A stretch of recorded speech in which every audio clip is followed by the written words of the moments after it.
Hello, ako si Nas, gikan sa Madre Dios, Isla sa Bantayan. Sa ako sara ka lettuce farmer diri sa among isla. After ni resign ako sa akong trabaho, for 6 years sa ako ka senior multimedia editor sa usa ka private company sa Cebu IT Park. Kung mangutana ka mo, nganong niurong nako sa ka stable nga trabaho, dagko naman ang tang sweldo, nganong niurong pa manggid ako. Tag nag-video sa ang kagalingon. Ang tubag kay simple lang. Kay kinahanglan kita mas gwapo nga influencer kumpara ni marinong DJ. Joke lang. Bitaw.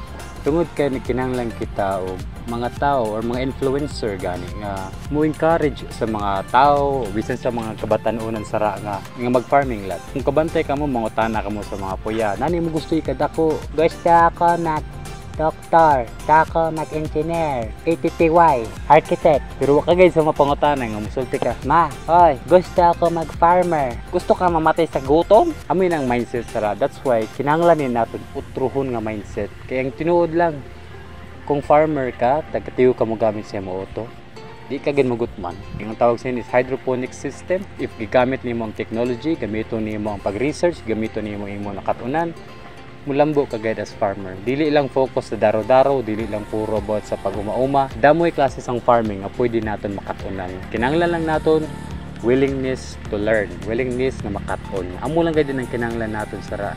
Ang kwarta, maabot lang ina. Damoy mga tao nga willing mo-invest. Pungtana sara, willing ka ba nga mag-uma, willing ka ba muhago, and willing ka ba mo sacrifice, or willing ka ba mo risk. Not necessarily ato ka dahil sa mga dagko or ektarya-ektarya nga farm. You can start small.